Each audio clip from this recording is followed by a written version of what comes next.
Every year, countless women around the world lose their lives not at the hands of strangers, but by those they once loved and trusted. Their boyfriends, partners, and significant others. Behind closed doors, warning signs are overlooked, gaslighted, or silenced. Every woman we talk about had a voice, and now we are here to make sure it's heard. If that matters to you, subscribe and be part of this community that remembers, learns, and speaks up. These are women murdered by their boyfriends. Chisom Ayogu from Enugu Ezike was murdered by her ex-boyfriend during a visit to his house to inform him about her upcoming marriage. The ex-boyfriend Ogbonna, also known as Mourinho, attacked her during an argument which escalated to a physical fight. Neighbors heard their raised voices and rushed to intervene, only to find Chisholm's lifeless body on the floor.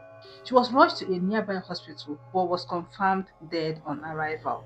Salome Eloojo Adidu, a graduate from the Department of Library and Information Science, Kogi State University, Nigeria, was murdered by her boyfriend, who is a gospel musician, during a visit to his house. He claimed he discovered she had been cheating on him after so many years of being in a relationship. He didn't just kill this lady, he chopped her body into pieces, stuck them in a bag he carried before he was apprehended.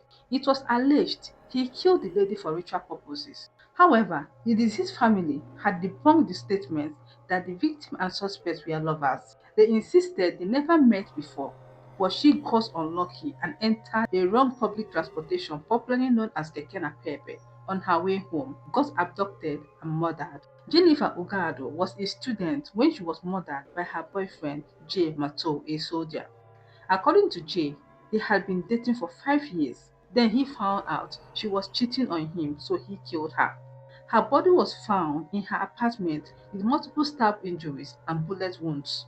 16-year-old Sofiat was murdered by her 19-year-old boyfriend and his four friends who are aged between 15 and 17 years old. She was lured to an uncompleted building by her boyfriend and murdered by the four friends for ritual purpose.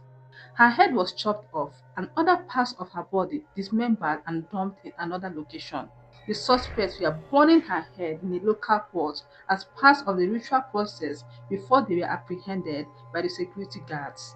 Justina Otuene Nkang lost her life at the hands of her boyfriend Collins, who was involved in an online fraud activity referred as Yahoo Yahoo. She was brutally killed, her body parts dismembered and stuck in a bag. The suspect was apprehended by the estate security as he was conveying the bag for disposal. Before her death, Josna was a 300 level student of the University of Port Harcourt, Rivers State, Nigeria. Precious Okeke was brutally murdered by her boyfriend Ifeanyi Njoku at his residence in Ajah, Lagos State, Nigeria. He confessed he murdered her for ritual purpose, following the instruction of a spiritual practitioner to engage in sexual intercourse with the victim's lifeless body for 6 days. 24-year-old Priscilla passed away while on a visit to her boyfriend's house. The boyfriend tagged the cause of her death to accident, but her family insisted she was deliberately murdered by the suspect because he can't give a clear account of how and where the accident happened. It was alleged that the suspect was arrested but later released by the police. 17 years old Damilola was lured to her death with the promise of friendship. Inside an uncompleted building, her drink was laced with drugs, which was unknown to her. Her supposed boyfriend butchered her, sent the body parts he needed for rituals to a native doctor in Ibadan, Nigeria. After killing her, the suspect called her father, claiming he kidnapped his daughter, demanding ransom of 400,000 naira for her release. He was eventually arrested and led the police to the scene where the corpse of late Damilola was recovered. Mirabel Tega Obako was murdered by her boyfriend over debt disagreements. The suspect Morrison Davis Okomo had the habit of borrowing huge amounts of money from her without paying back, but instead would threaten her with breakup. It was on such scenario that Mirabel ended up dead during a heated argument. Orie Everusi was murdered by her boyfriend over alleged infidelity. The suspect, who was an Okada man, tried to take his own life after committing the crime by taking the poisonous insecticide sniper. He confessed to killing his girlfriend and has been in custody awaiting court judgment. As we close the chapter on these heartbreaking stories, we are left with the painful truth that these young women, full of promise, laughter, and potential, lost their lives at the hands of the very people they trusted most. These cases are not just about individual tragedies, they are warnings, patterns of control, jealousy, emotional abuse, and manipulation often precede physical violence. Yet, too often the signs are dismissed, ignored, or hidden behind the masks of love.